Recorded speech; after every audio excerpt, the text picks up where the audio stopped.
it's good if we can enjoy it in this Thursday morning. So just a couple of house rules. We'll ask you to mute your microphone, and you can use the chat box. There's people that will look all the time in the chat box, and they will alert the panelists on some of the questions that were coming through. During the video and during this 1.5 hour webinar, the panelists will show themselves on video so you can see how they look like when they speak and interact, and all the presentations will be made available. And also you can visit the website. You see the WCO ESA Regional Private Sector Group.org. So there you will find all the relevant information, the webinar download, the Twitter, the reports, and I encourage you to visit the website. It's actually quite a nice, encouraging, and interactive website. So when I started that, I just want to give you maybe 3 themes that was really resonant with us when we were starting this program and we put it together. It was, first of all, the thankfulness for the panelists. I think you will see them and they can make themselves available. It's from Trudi to Hong to Ray, Larry and Jacob. So it's quite an esteemed team, and we're very thankful that they make themselves available to present for us on this topic that's very heart touching on how we can grow our economy in the region. Then appreciation for all of you. I think we've got about 50 people in, and as I said afterwards, they always stream the YouTube clip and they listen over weekends or in the evenings. So we appreciate your time made available for the 1.5 hours to hear what the panelists will say. Then I think it's a heart with gratitude that we do this, because we will engage with each other for this 1.5 hours. And in this, we will share very good information. We are privileged to have the panelists with us, and hopefully we can see the silver line in how we can grow our economy in the Africa region and the whole Africa region, and how we can get interconnectivity on the trade facilitation, and above all, to make sure that it moves in a safe, secure, and compliant environment. So Trudi, if I can hand over to you, you can make yourself available. We will stop sharing the screen, and you're more than welcome to share your screen. Thank you very much. Thank you so much, Juanita, and good morning, ladies and gentlemen. A great pleasure to be with you this morning. Just share that. There we go. I've been asked to reflect on authorized economic operators within the context of the AFCFTA. And of course, we know that the big news, recent big news, has been the launch of trade under the AFCFTA on the 1st of January. But I would like to start with a couple of comments just to put our discussion on AEOs today in the broader AFCFTA context. We are reminded that, of course, it is an enormously ambitious and difficult, complicated process of integrating eventually the 55 member states of the African Union. They're at different levels of development, different economic size, and the diversity poses specific challenges, not only in the negotiations, but also, of course, when it comes to implementation. We have followed a rather different path from the usual one when we're negotiating international trade agreements, ladies and gentlemen. As you will recall, the agreement has already entered into force on the 30th of May 2019, at which time our negotiations were not yet complete. Then comes 2020, and of course, COVID was a setback for the negotiating process. However, political support is running very high, and so our heads of state made a decision on the 5th of December last year that trade should begin on the 1st of January this year. And this is an extremely important decision. But again, we are reminded that negotiations on key issues, in particular, if we focus on trade and goods, our tariff concession negotiations, and some of the rules of origin, ironically, so to speak, on products where there's potential for intra-Africa trade are still under negotiation. This is just the details, and I will leave the fine print for you to have a look at. But of course, the launch of trade requires that customs, procedures, processes, documentation all be in place. And that is relevant for our discussion today. Just a reminder, when we're taking a look at the AEOs within the context of the AFCFTA, we are looking at the Protocol on Trade in Goods. This is an overall schematic of the African Continental Free Trade Area, its legal instruments, its architecture. And then, very important, we follow through to the annexes. This is where we find the detail. So from a trader's perspective, this is particularly important. The fine print is what we really need to be studying very carefully. These are all the annexes under the Protocol on Trade in Goods, and I have two in blue. These are the ones that are still under negotiation. From a trade facilitation perspective, and this is the broad context of our conversation today, this is important because there are a number of annexes which are relevant. Customs cooperation and mutual administration, assistance, trade facilitation, transit, amongst others, are absolutely relevant to the broad trade facilitation agenda. Ladies and gentlemen, I'm absolutely convinced that the real benefits from the AFCFTA are going to come from the effective implementation of this range of trade facilitation initiatives. And that includes also, of course, taking a look at the AEO programs that we could develop under the banner of the AFCFTA. It's also important to keep in mind that there are a number of institutions that are provided for in the agreement, and these are particularly relevant for trade facilitation, customs and border management issues, transit, and so on. So if we take a look at the architecture of the committee structure, provision is made for a committee on trade in goods that has met already, and then a number of ad hoc technical bodies are also provided for, and we find reference in the three annexes that I've mentioned, which are particularly relevant for our discussion today. And so you will see that there's provision specifically for an institutional anchor for the discussion about, for planning, and of course to plan specifically for implementation issues made in the AFCFTA. A subcommittee has duly been established, and the subcommittee covers the three annexes that we've mentioned. So it's known as the Subcommittee on Trade Facilitation, Customs Cooperation, and Transit. Very importantly, too, a committee of directors general of customs administrations has also been constituted. So we have high level input, in a sense, to the work room, which is the subcommittee. Just an update on where we stand as far as trade facilitation and specifically AEOs are concerned in the AFCFTA. Very important, as I've mentioned, we have a subcommittee. However, its overall work program, the priorities in that work program are still to be determined. Against the background, of course, the African Union Commission has developed a draft trade facilitation strategy. It's not yet finalized, and at this stage, it doesn't, according to information I have, include a firm plan on AEOs just yet. There's also discussion, which is very relevant too, on digital trade solutions, which is ongoing, that we have to monitor quite carefully. We're hearing from Accra, from the AFCFTA Secretariat, about development of apps and digital trade instruments and so on. We need to monitor quite carefully. The subcommittee, so SCT-FCCT, will meet in April to consider its priorities. And it will really be looking at how to implement the relevant annexes which fall, in a sense, under its banner. So very important that we take a look at what will come out of that. There is also, and I think this is quite important, the role of the AFCFTA Secretariat. It is monitoring implementation. It has a mandate to provide capacity building and support to member states as may be necessary.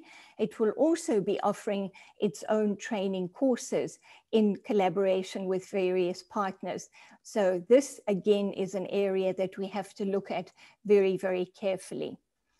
Just a little bit of background on what do we find in the legal instruments. So how is AEO reflected in legal instruments of the AFCFTA? Now we have two references to linked or references that are connected to one another. There's the AEO references, which we find as authorized operators, but also a reference to authorized exporters.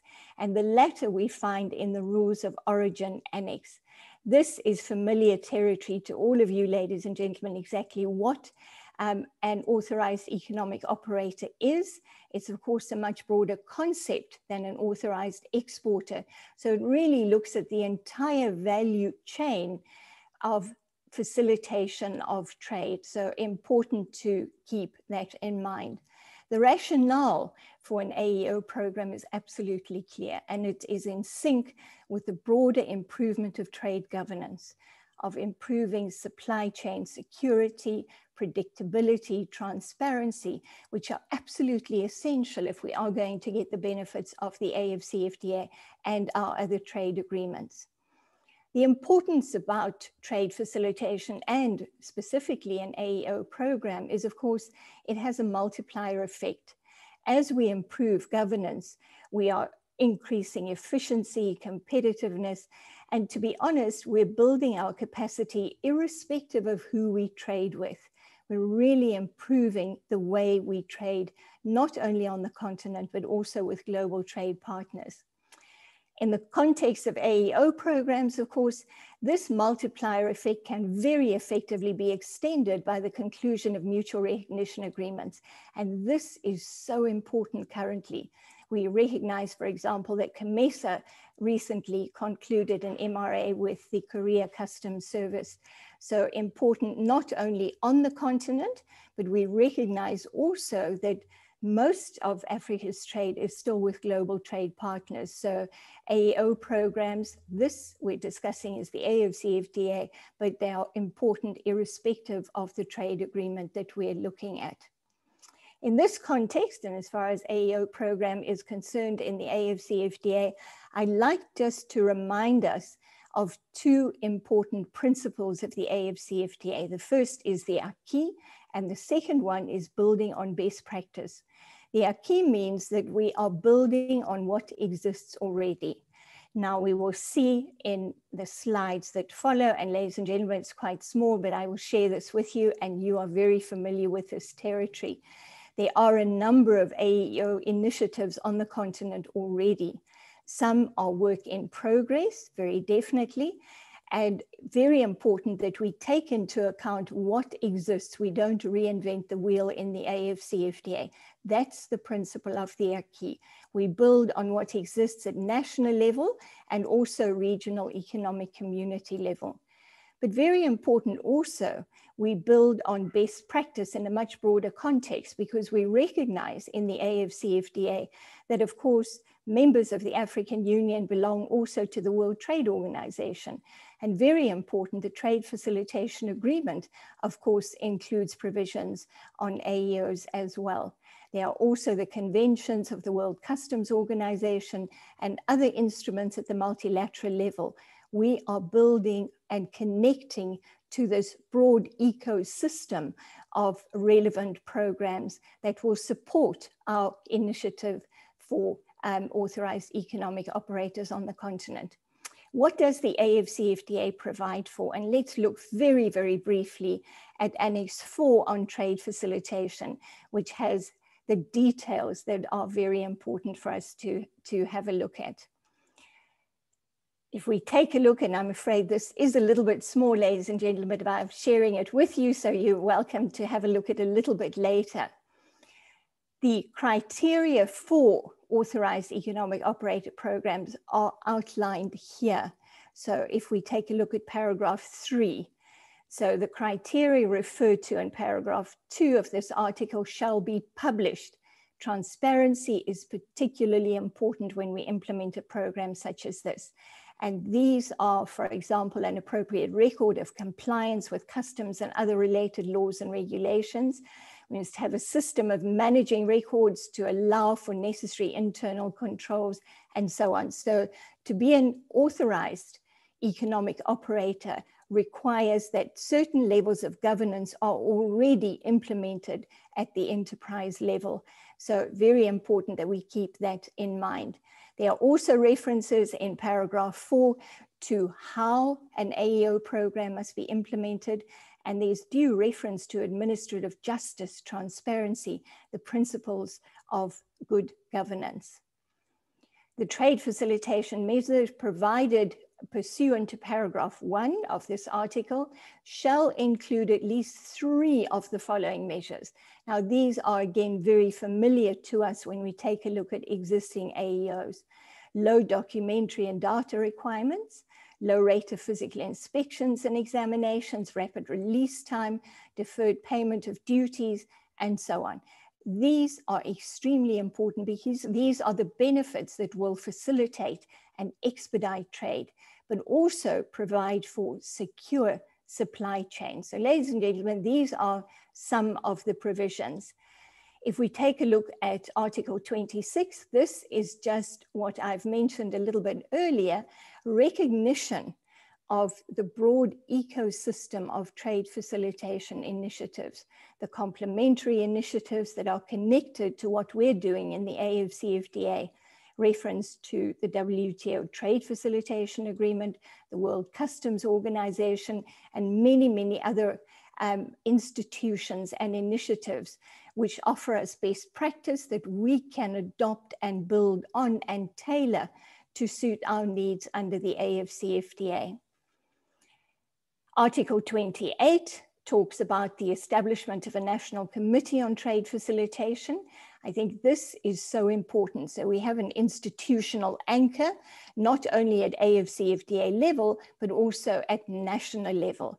And this is where particularly the engagement, the interchange between government and business finds articulation. This is where we give effect and make sure that in fact what we adopt is effective and addressing the specific challenges that our traders face. Because at the end of the day, effective implementation of the AFCFTA, realizing the benefits of the AFCFTA will only come if our traders are able to take advantage of the opportunities that are offered, and if we lower the transaction costs of doing trade. This Article 29 is just related to the subcommittee that we have mentioned, which has already been constituted. Finally, just the related reference to approved exporter. Ladies and gentlemen, this is in the Rules of Origin Annex, of course, very important there. So what we're starting to see is that there are related provisions in other annexes and instruments of the AFCFTA, which will support the AEO program and ultimately add up to facilitating trade amongst those state parties that have ratified the AFCFTA. I'll stop right there, Juanita. This is just a reminder to all of us of what is already in the WTO Trade Facilitation Agreement. Article 7, which speaks specifically to the authorized economic operators. Thank you so much.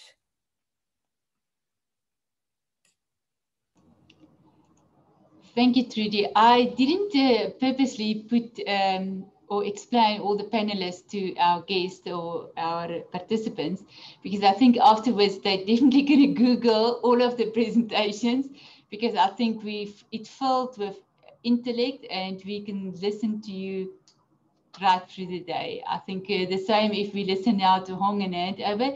Thank you very much. Trudi, there is questions in the chat box and the comments. So I will hand over to Hong and then you can prepare the answers. And when we come back to the questions, you will be able to give good context there. Morning, Hong, and we are really delighted by your presence. You can unmute and you can share your presentation with us. Thank you.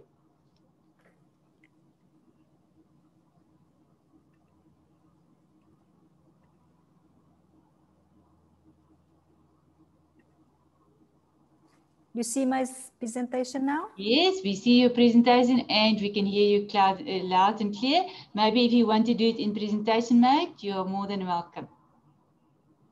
Yeah, I will make it bigger. Okay. Yes, perfect. So dear Juanita, dear colleagues, it's my great pleasure to be with you today to give you an update on the WCO Safe Framework Standard 2021 and those provisions related to AEO program. So the three key issues I will address today is firstly is overview about the SAFF framework standard and AEO Compendium 2020 to see a global picture of the current AEO program. And secondly, I will touch upon the, of course, the COVID-19 as the most disrupted incident and the role of the WCO, custom administrations and AEO in order to mitigate the threats, the risk of the pandemic. And lastly, I would touch upon some detailed provisions in the SAFF framework standard and the tools that support or bring more benefit to AEO programs. Okay, it is not new when I'm talking about the birth of the SAFF framework standard and the three key pillars of the SAFF. However, I would like to highlight the comparison between the reason why the SAFF framework standard entered into force because of the terrorist incident in the US in 2001. And after 15 years, the world had to encounter another much more disaster like a disruption in the supply chain, which is the COVID-19 pandemic.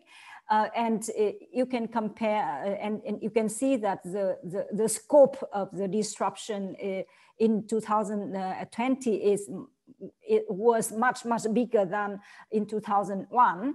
So the SAFF framework standard should play like a should be reinvent some core elements in order to make it more relevant to the current situation and to support business to overcome the challenge of the pandemic or disruption. So an overview of the AEO global AEO programs. Currently, as you know, that we had 171 members, WCO members, have signed letter of intent to implement the SAFF framework standard. Among them, 97 members have already operational AEO programs, and many from the East Southern African region. We have more than 20 programs under development. So make it together, we will have nearly 120 AEO global program globally. In addition, we have more than 30 operational customs compliance program, which are also considered as a stepping stone to implement AEO in the future. And the beauty of the AEO program or the SAFF framework is to provide provisions for members to sign bilateral mutual recognition. So currently we have nearly 90 bilateral MOAs, and coming up we have 78 more MOAs being signed. In addition, we have 4 plurilateral or regional MOAs. This is a good sign, and I would like to encourage ESA region to consider to sign MOA in the region in order to standardize the implementation of AEO programs and bring more benefit to business, to AEO, in order to comply with the requirements of the AEO program, not only in one country, but it can be applicable to the region. So in this slide, I would like to highlight that even though the SAFF framework standard provide the definition of the AEO is the structure to kind of like in any kind of operator in the supply chain who meets the requirement could be certified as AEOs. However, There are few programs open to own operators in the supply chains. In the region, we have Sicily and Congo. I think they are open to own operators. South Africa also open to many operators in the supply chain. But in the regions, we can see that there is a room for improvement in order to open benefits to other operators in the supply chains. And later I will mention about the inclusiveness or inclusion of small and medium enterprises and micro and small medium enterprises in the AEO program could bring real effects or real facilitated effects to the supply chains in the context of the COVID-19.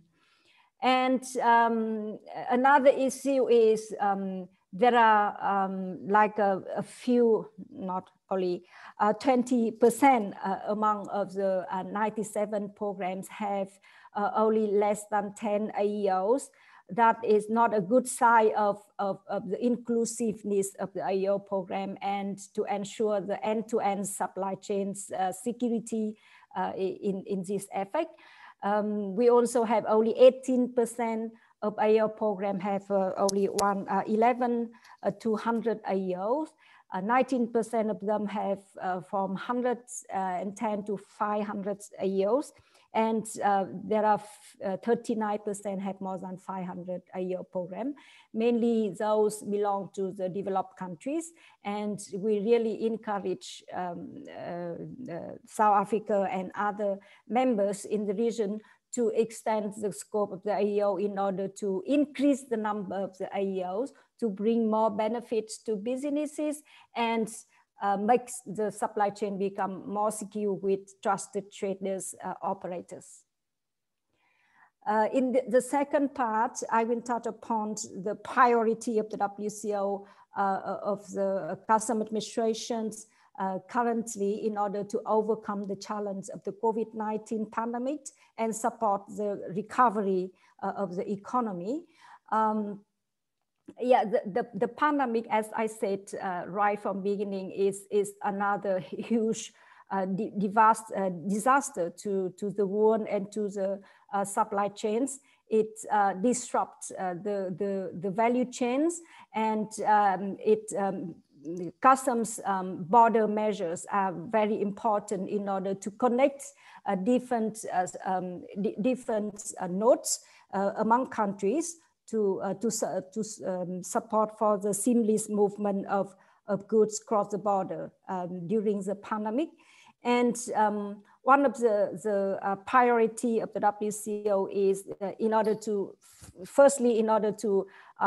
recover, countries now have to speed up the COVID-19 vaccines programs, and the SAFF framework standard with the three pillars: custom to customs, custom to business partnership, and custom to other government agencies or intergovernmental agency collaboration, are perfect instruments in order to provide really cooperations, partnership, trust, and facilitation measures to speed up the vast amount of the COVID-19 vaccine shipments.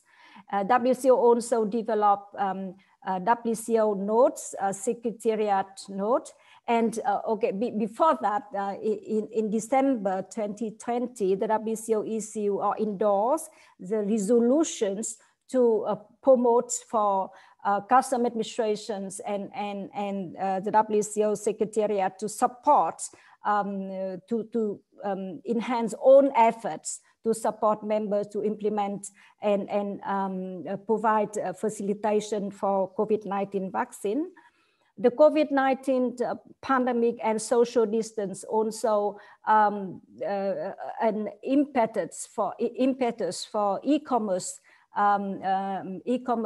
business model, and the WCO considers it is a right time for us to further promote the e-commerce cross-border framework standards And in connect with the AEO program, we develop a secretariat note to encourage members to extend the scope of AEO program to cover more e-commerce stakeholders. In the context of the social distance, technology is a critical, important measure to overcome the social distancing, and so that we encourage members to implement paperless procedures and to use a smart security device. And of course, advanced cargo information submitted by business is kind of like blood of the system to support custom running risk-based control and promote and to ensure the safety and security, to avoid the counterfeiting products, especially counterfeiting vaccines and medical equipments, and to, of course, based on the advanced cargo information, customs can clear the shipments in advance for the shipment exposed low risk. So this is the issues that we promote throughout the year, and also a focus of the WCO, as well as the SAFF framework standard and the SAFF working group in the years to come. So maybe I will skip some of the issue in this one, especially for the COVID-19 vaccines. Of course, the SAFF framework standards and the procedures that we provided using special relationship, partnership between custom and business, and the security alignment programs of the AEO with other security program of other government agencies could be utilized in order to promote, to facilitate and clear the vaccine shipments as a matter of high priority. Okay, and as I said previously, expanding the concept of authorized economic operator to cross-border e-commerce is a standard 6 in the e-commerce framework of standards, and custom administrations is provided to explore the possibility of apply AEO program and MRA mechanism to bring on board more micro, small, and medium-sized enterprise and individuals to fully benefit from the AEO benefits. So in the WCO notes, we provided 3 options that you can consider to extend the AEO partnership to e-commerce stakeholders. Option 1 is to expand the AEO partnership through fulfillment center in the importing country. This concept is similar to the free zone of Freeport.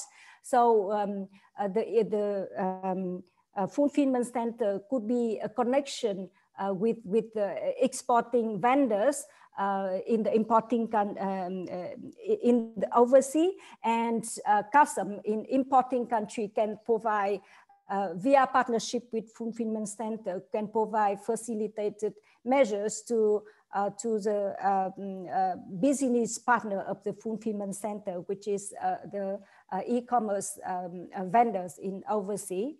The second option is to use customs mutual recognition, mutual administration assistance arrangement, and MRAs in order to extend the land arms of AEO to the foreign countries. Currently, there is some example that, for example, in the US, they recognize the AEO as manufacturers in other countries via the mechanism of the CMAA. So with the special feature of the e-commerce stakeholder, especially e-commerce marketplace, country can consider this measure to extend the scope to other AEO e-commerce stakeholders. And the third option is the registration system, which is the mechanism that some system to allow a company to collect customs duty and tax on behalf of the custom administrations. So the combination between option 2 and option 3 could be considered as the way forward in order to bring on board foreign e-commerce stakeholders as AEOs. So I encourage you to log into the SAAFF working group meeting document, which is will be hosted online on 14-16 April. A secretarial note on extending AEO concept to e-commerce stakeholders is published for you to consider. So in the third part of my presentation, I will go into some more detail about the provision in the SAAFF that provide new elements that can bring more benefits to AEOs. The first one is the fifth core element of the SAAFF framework standard. You know that the SAAFF was initiated with only 2 pillars, pillar 1 on custom partnership and pillar 2 on custom and business partnership. The third pillar was added in 2015.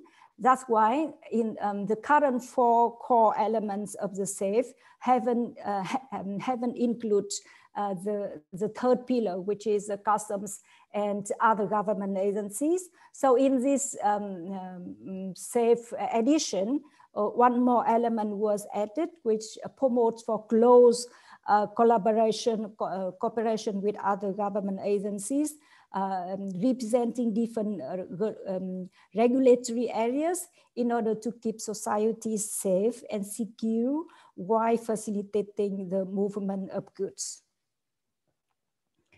In addition, another provision was added in pillar 2 to promote, pillar 3 to promote for further cooperation or arrangement procedures of collaboration between government agencies and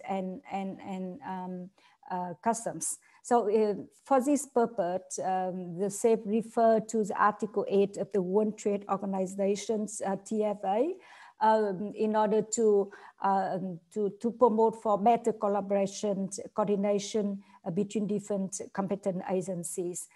This is really important in the context of the pandemic, where different competent agencies operating at the borders, we need to cooperate with each other to act as one, to secure and control and to the supply chain, but do not duplicate the control measure.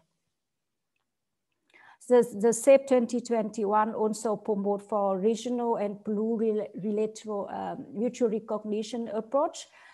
Several provisions to describe or to provide background provisions on the development of regional custom union AEO program and plurilateral MAAs in order to reduce the number of bilateral MAAs and standardize AEO criteria and ensure the benefits for AEOs in the region's environment or customs union or customs economic union environments.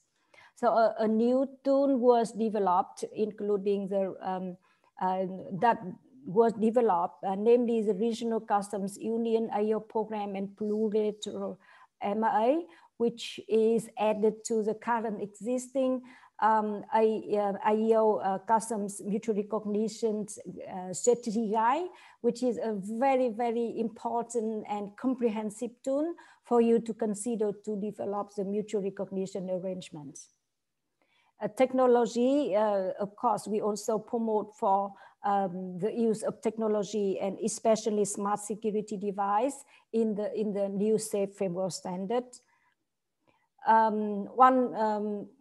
I said, that advanced cargo information, including preloading advanced cargo information, is also like a set of the custom modern procedures in order to speed up the control measure targeting system and to reduce intervention at the borders when goods arrive. So pre-loading advanced cargo information is additional security measure adding to the current advanced pre-arrival information. And it is very relevant in the context of the e-commerce to ensure security before the goods loading on the aircrafts especially. Currently, the EU just launched the biggest PLASI system in the world, which is called ICS2. It's just entered into, it's just rolled out in just a few days ago.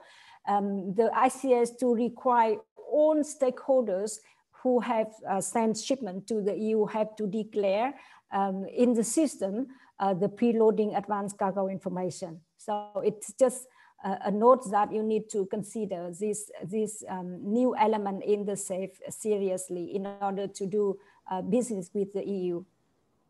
I almost done, and the last part is maybe that Juanita would be love to hear about the AEO implementation and validation guidance, which we developed closely with the PSCG member, and Juanita play a very important role in helping us to simplify, to harmonize all the elements in the guidance.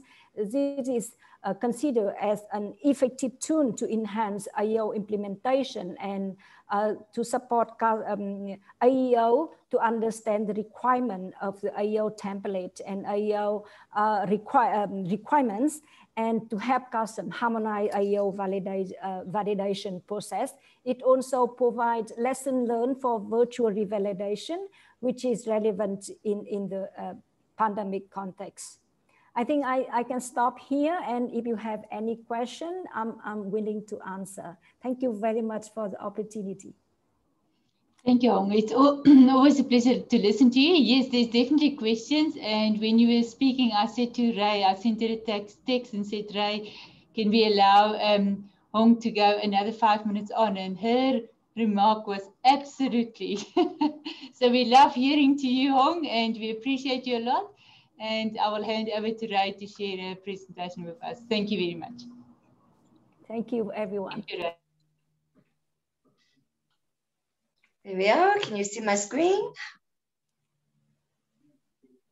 Not yet. There we go. Thank you. Can you see my screen? Yes, perfectly. You can go ahead. Very nice. Thank you very much. And clearly audible. Great. Good morning, ladies and gentlemen. I'm inordinately privileged to be joining you today. Delighted to be joining a panelist of such fabulous women. So it's a special pleasure for me.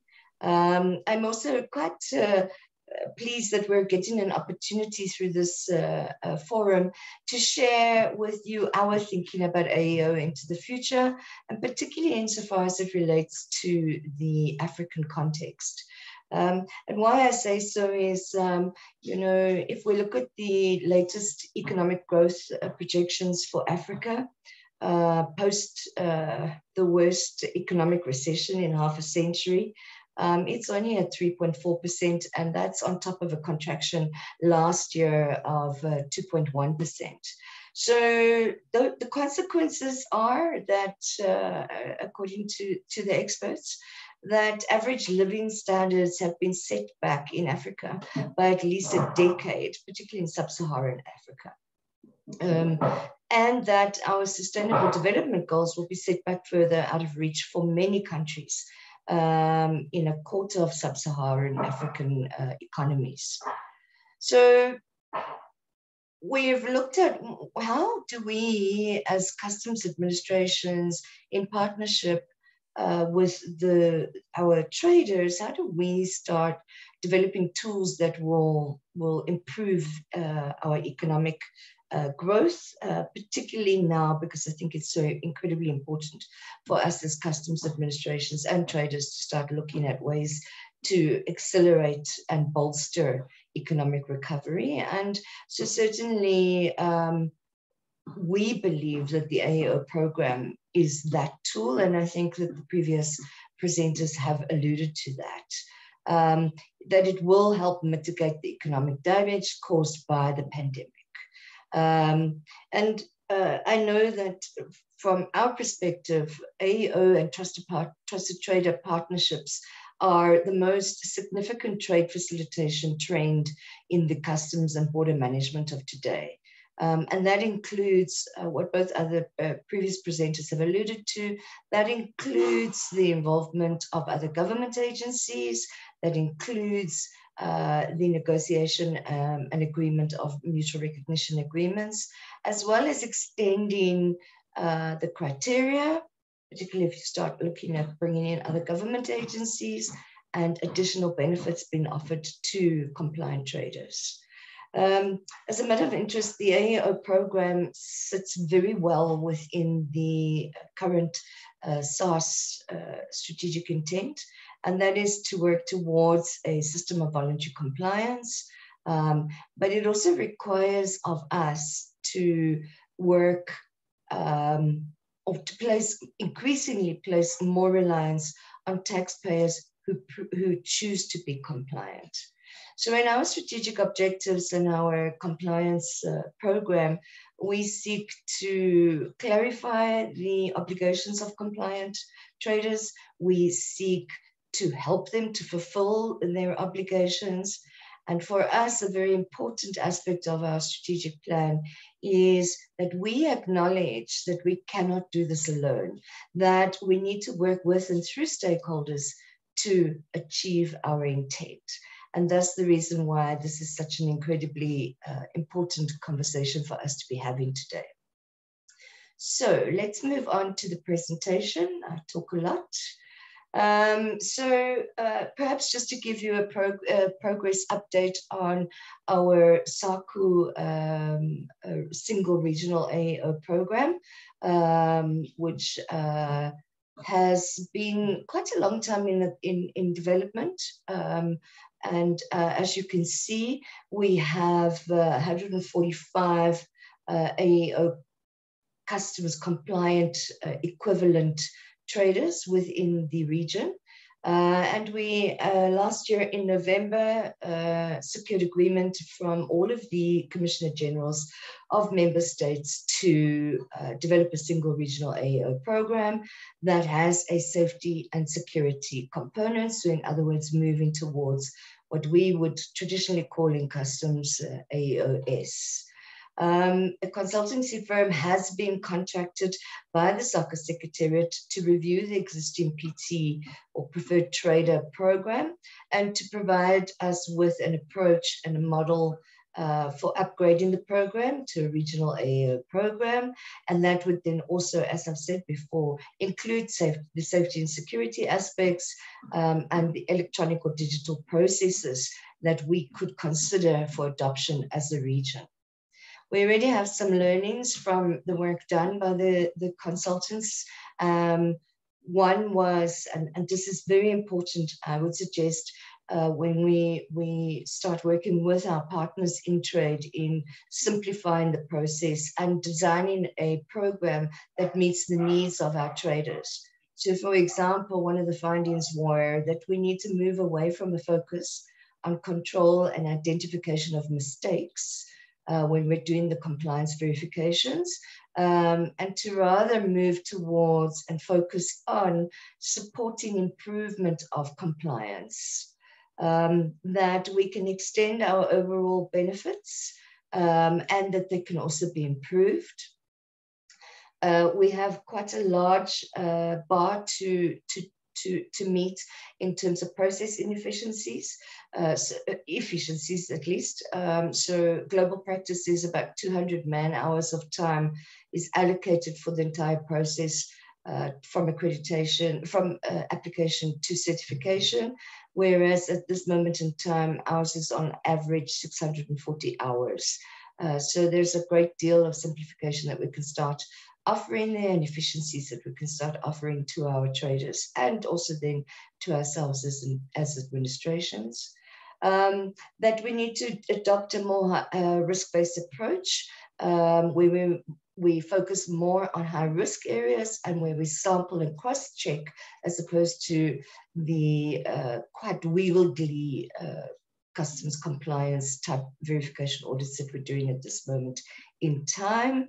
That we, in our monitoring of a company who is certified, we also need to look at an individual plan per company that then would allow us to monitor more individually as opposed to every 3 years. So it could be then weekly, it could be monthly, it could be yearly or quarterly. That sort of flexibility should be built into the program. And one that's very interesting for us and remains a challenge, given our constraints, is that there should be a particular section that is formed that manages the entire AEO process from the application through to validation, certification, monitoring, and evaluation. This slide is just designed to give us an indication of where we are in South Africa regarding our AEO program. We currently have 129 companies that are certified. We have our program for SSMEs in design for finalization this month. We have a stakeholder consultative forum that has been established with terms of reference. Into the future, we want to see work on the AEO e-commerce program ensuing. And also, I would like to include personal preference, how we can bring women AEOs into the country, particularly as I believe it's quite relevant in Africa, where small businesses tend to be dominated by women. And so it's how could we expand the program specifically for them. On the AEO security, we launched our pilot in December 2019.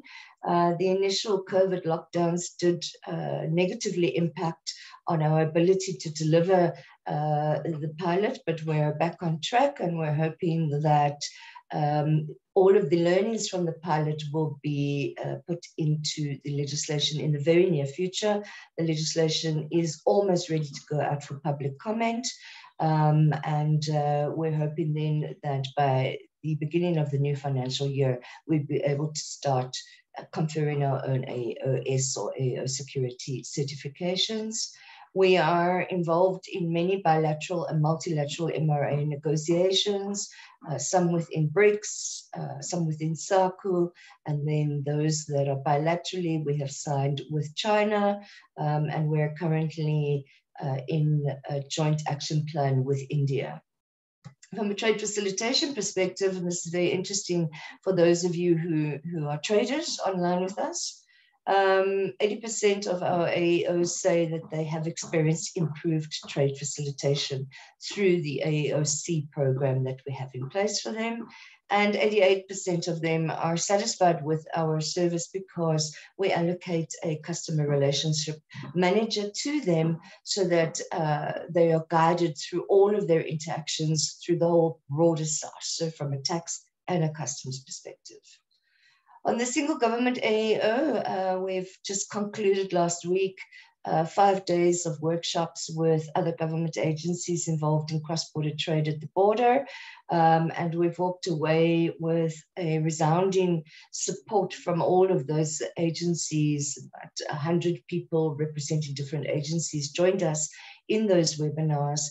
A resounding support for the fact that we should be developing a single government AEO program within South Africa. My colleague from SAAFF who presented also received resounding support for the fact that the SAAFF AEO program must be extended to all of government within SAACU. So I think that we would foresee into the future that our program within SAACU would not just be a single regional AEO program for customs administrations, but it would start bringing on board other government agencies who have a role to play in the border. And then again, the single regional AEO program is in design, as I've alluded to before. Just to again highlight where we think we should be going within the SAACU region, within SARS, and then how we could extend it further is we want to see one certification process, we want to see cross-accreditation, we want to see benefits granted by all agencies, and we want to see more mutual recognition agreements having been concluded. I've grayed out on this slide 3 areas that I think are particularly pertinent to this discussion. That in the border, we want to see a reduction in the number of border agencies that intervene in the flow of cargo. And for us, that linked to the next one here, so interagency AEOs, is that we do a joint development with OGAs and then give additional benefits to traders. So if, for example, that may be the agriculture department that we do the design with, that they would equally offer benefits to compliant traders who would normally have to register and license with them or certify with them. And then clearly here, the regional AEO and MRA, so that we would want to see a single program and cross-accreditation of MRA and benefits. So what do we see into the future? What are the opportunities for us within Africa? I think that there's great opportunity to create regional AEO trade lanes. And what I mean by that is to look at the regional AEO, the ESA regional AEO program, the SAACU AEO program, and explore how we extend benefits between those two programs to the traders in the, I think it's the 4 countries within ESA and then the 5 countries within SAACU. So I think that that's something that we very definitely can work on between SAACU and ESA. For me, I think a great opportunity, and I think Trudi has already alluded to this, is the ability for us to develop African AEO trade lanes using the African Continental Free Trade Area as the basis for developing the trade lanes within Africa for AEOs.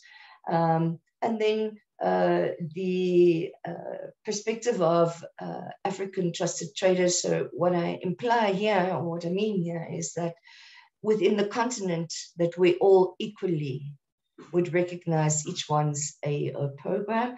Clearly there are some processes attached to that, but certainly that would be our thinking, that this is how we could start extending and ensuring that within Africa, we're able to improve our traders' abilities to reach markets either within, so the intra-Africa trade, and then clearly to the rest of the world, so global trade.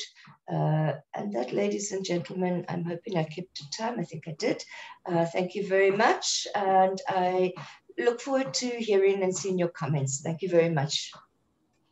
Thank you, Ray. I think, colleagues, you will agree with me. It was nice with Trudi kicking off the Africa Free Trade Area and link with the different articles, the annexures. And I think Article 28 was quite encouraging with this stakeholder engagement. Then when we listened to Hong, we appreciate the WCO that put down the standards that bring in the 3rd pillar, customs to other government agencies, and all the different e-commerce within the with the e-seal. And with Ray, that actually touched very nicely to say that we in Africa is not falling behind. We actually recognize other government agencies. We work with a regional SAACU agreement, and we're going to do now the MRAs. And I think nicely when she concluded at the end was to say that we want regional supply chains, and ultimately we want to build a better Africa for all of us. So I will take a comfort break for 5 minutes if you get a fresh cup of coffee or tea, and then we start, let's say, 7 minutes past 11. And then we've got Larry. Luckily, we bring men also into our program. We've Larry and Jacob that will quickly show us what do they think they're going to do on the capacity building in terms of the ESA region. And if there's some time for us to handle the questions, I will do, but otherwise you mustn't feel that you're going to left out of your questions. Liza, copy and paste it over to the chat. We will put it on the ESA website and we will get our expert panel to answer that. So get you a fresh cup of coffee and let's start in 5 to 7 minutes again. And thank you very much.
Morning, Larry. Are you ready, or is my 5 minutes, 7 minutes too quickly? Yes, hi Juanita. I'm good to go. And I believe our presentation will be shared by Jacob. Yes, indeed, yes. Yes, we just can't see you, Larry. I'm not sure if you can move the camera that we can see you. Or maybe it's a connection.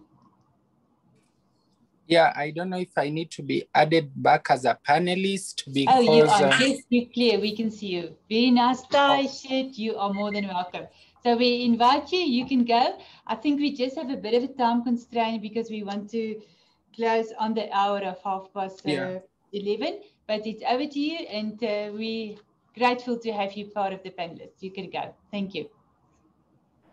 Thank you. Jacob, will you share our screen? Can you see the screen? Not yet, but hopefully soon. In any case, Larry, I believe we have the screen. We have the screen. Jacob, because you will be kicking off this presentation, allow me, I know this was not planned, to start off our presentation by sending our heartfelt condolences to the people and the nation of Tanzania. Many of you are aware that last night we had the Vice President of Tanzania announcing the loss of their President, John Pombe Magufuli. And we take this time to condole and to share our messages of sympathies and empathies with the people of Tanzania. Also allow me, ladies and gentlemen, to also share a message of condolence to the customs officers and to the members in the private sector who have died as a result of COVID. In East and Southern Africa region, I can attest we have a number of customs officers who have died, and in the private sector as well, there are many of our officials who have died. So this is unprecedented, but I request that we just take a few seconds to give them a moment of silence.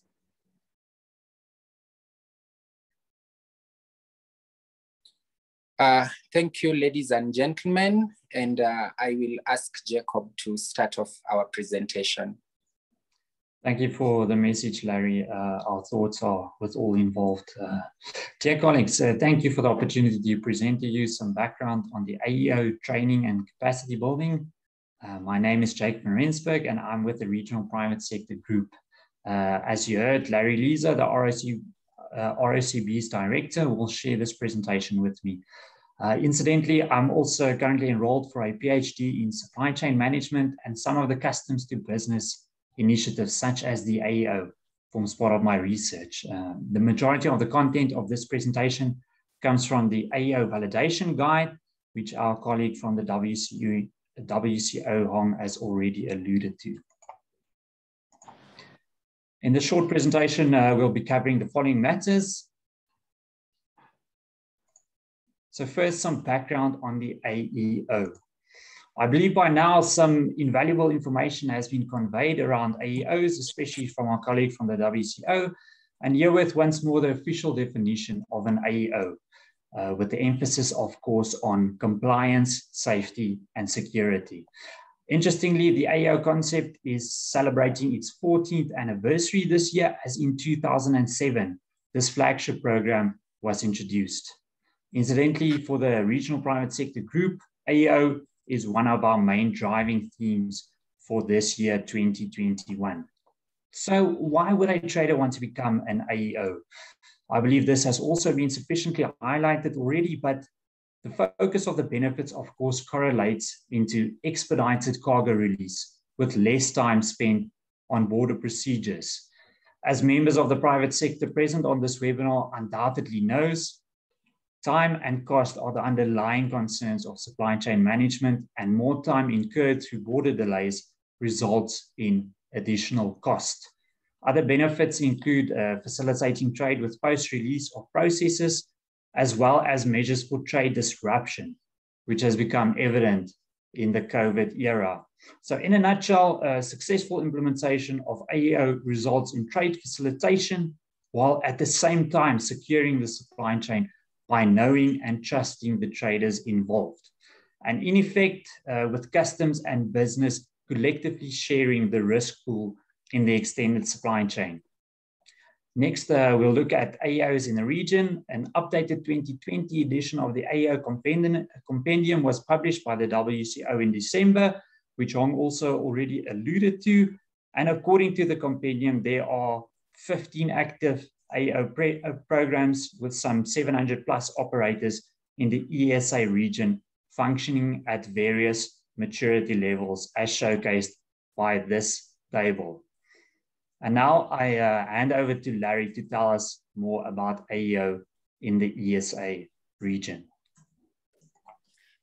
Thank you, Jacob. Many of you are aware that the AEO program in the ESA region is one of the most celebrated in the world, particularly what has been done at the EAC, Eastern Africa, especially the East Africa community.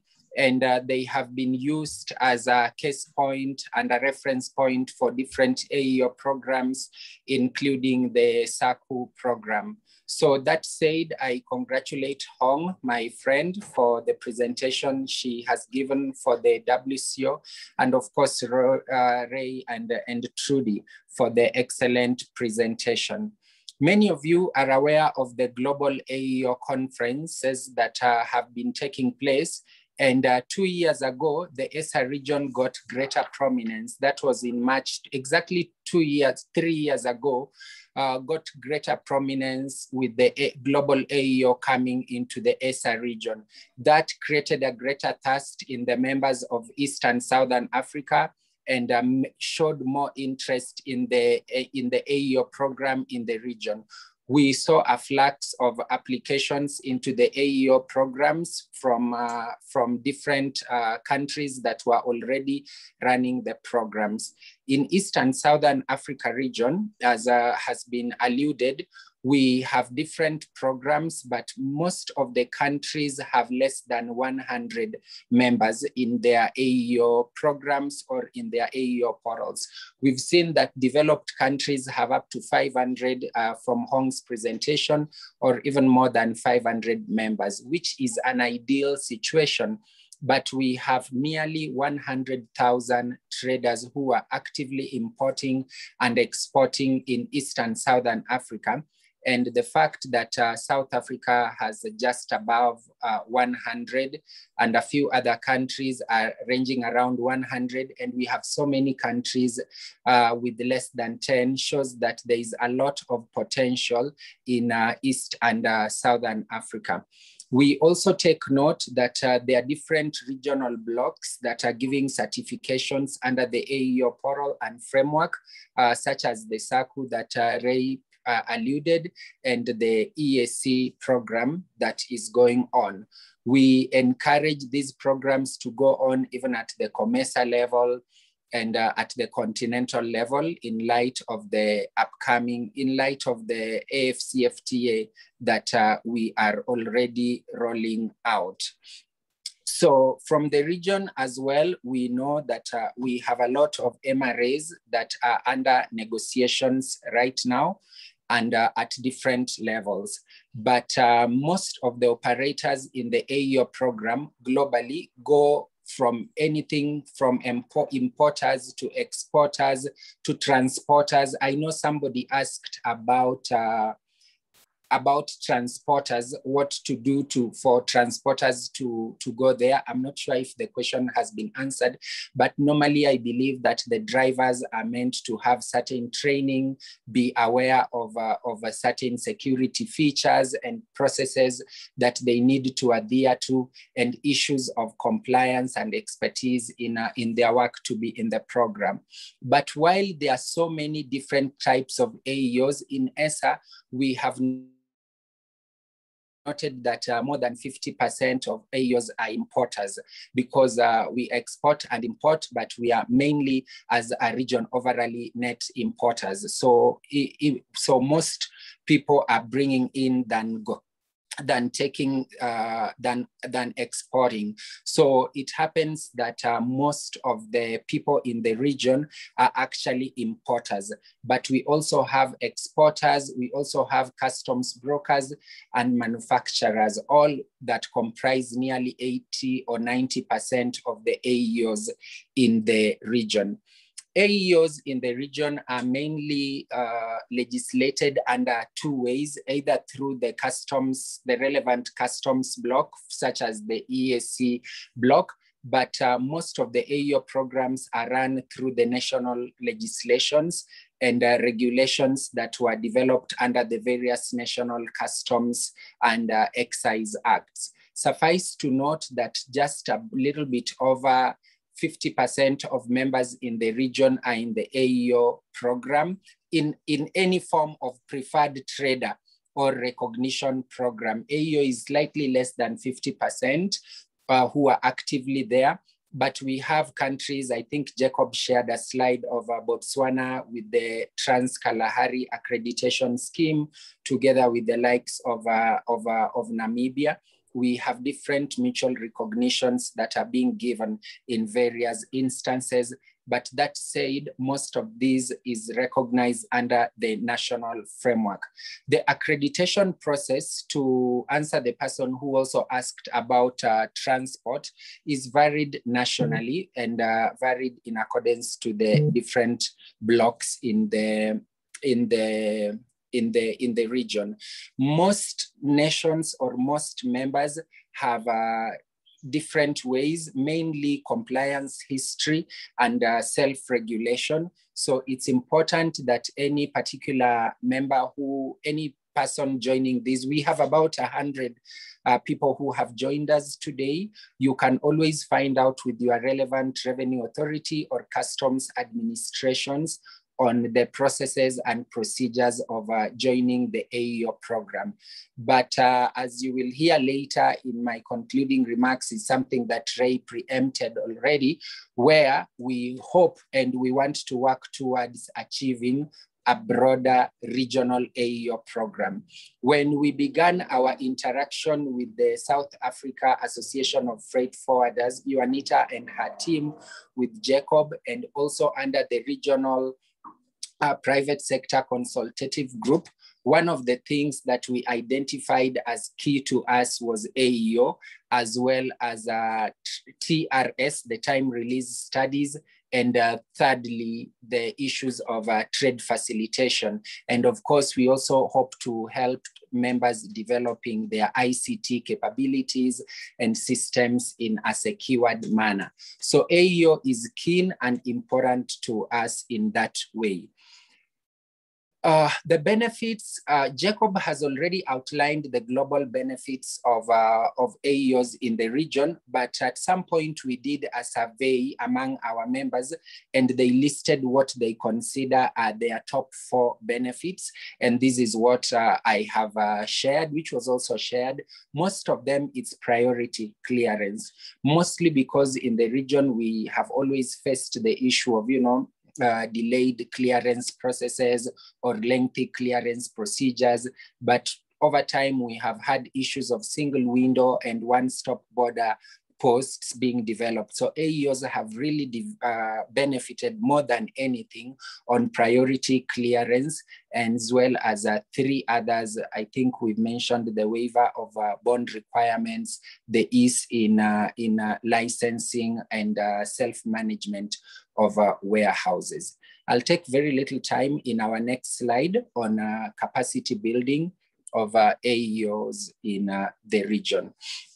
So I must admit that at our level, we have not been very active in capacity building in AEO, but that is at the level of the regional office for capacity building, mainly because with our staffing, we have lacked the technical expertise and training on validation and whatnot, but we have highly leveraged on the support of the WCO, which is always at hand to assist our members.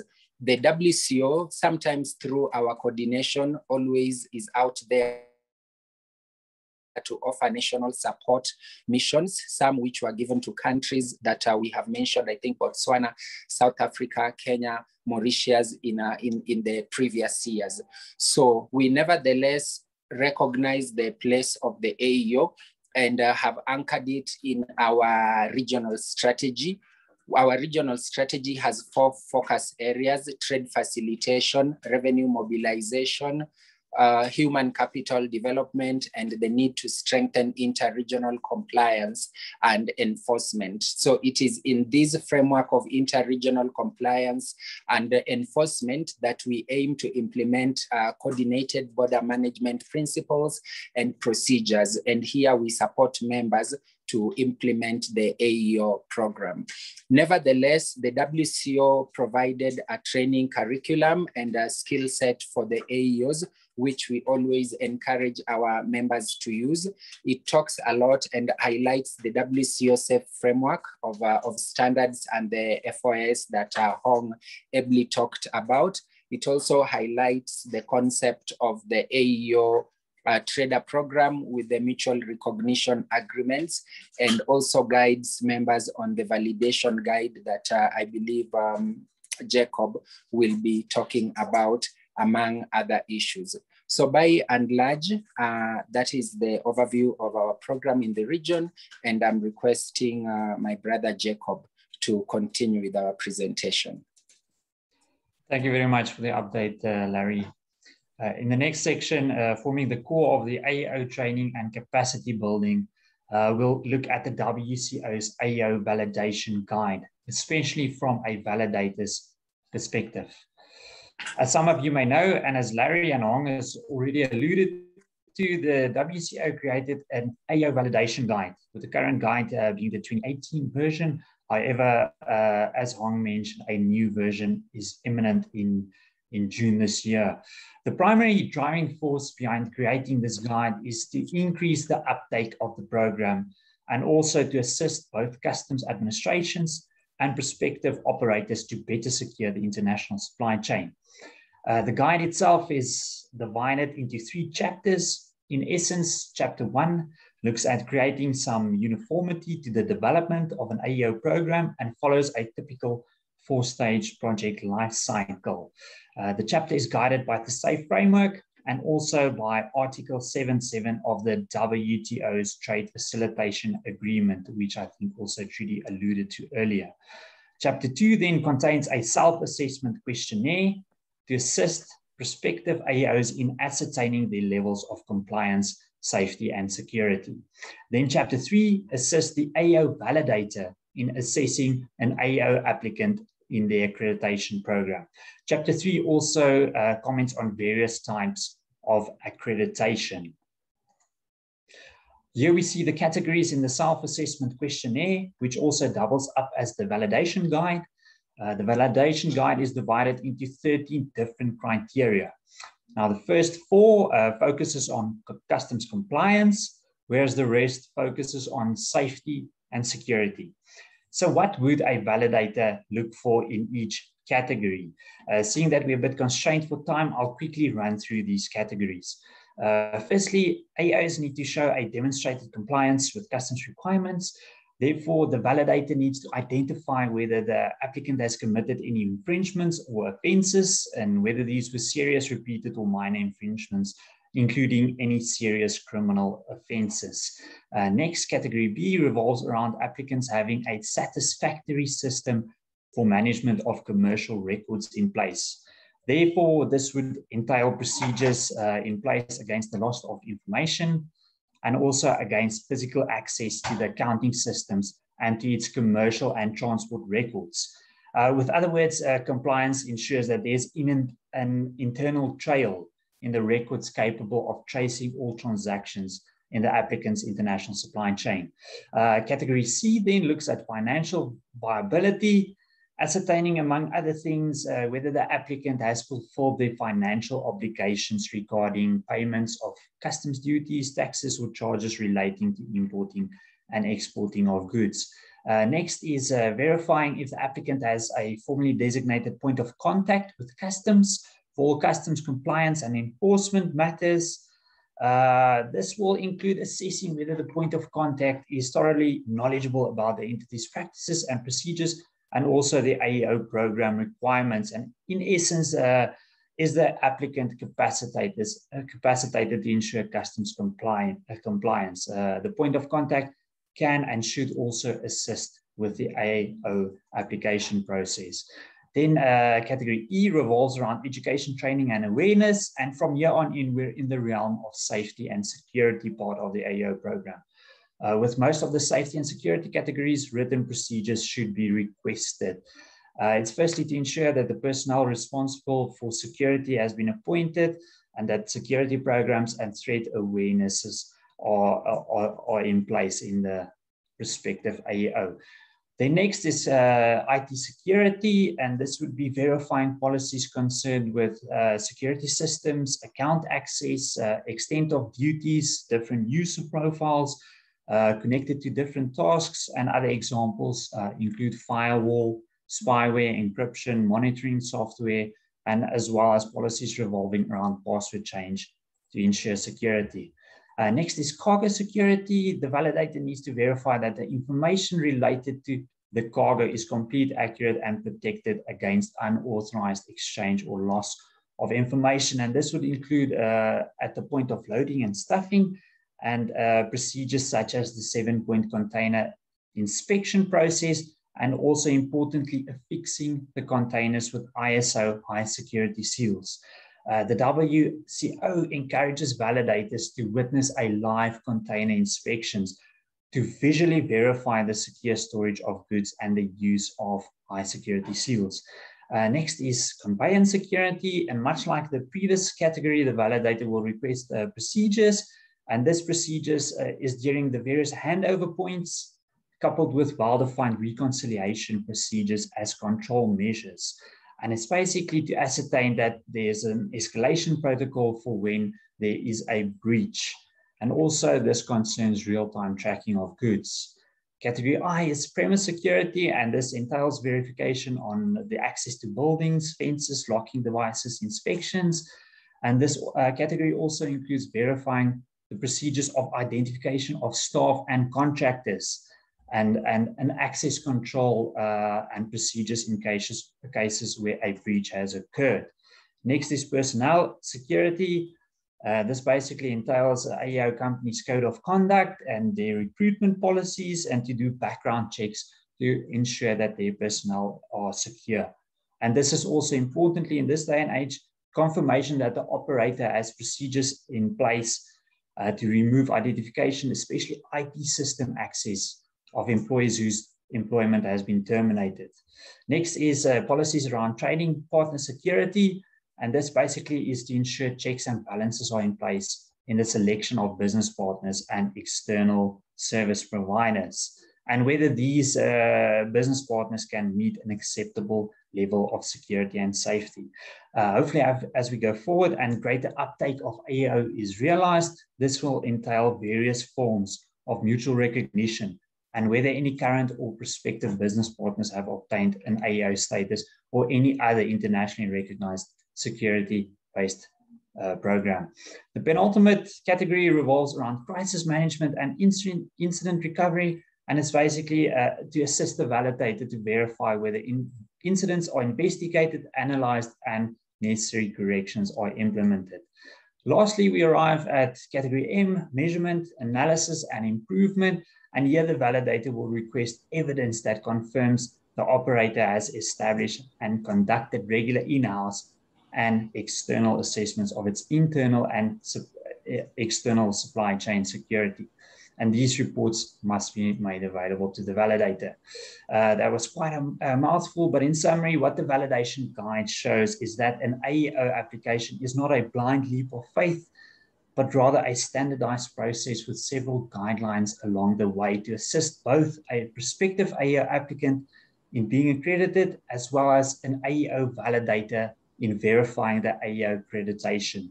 Ultimately, although AEO programs are country-specific and might differ to some degree, the AEO validation guide ensures that a standard is created and an evolution continually occurs in securing the supply chain through global compliance, safety, and security.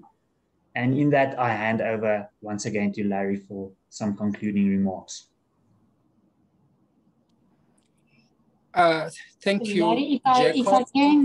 if I can interject because of time, maybe you can do your closing remarks and close the official meeting for us. I just want to thank you very much for doing that and much appreciated. Thank you.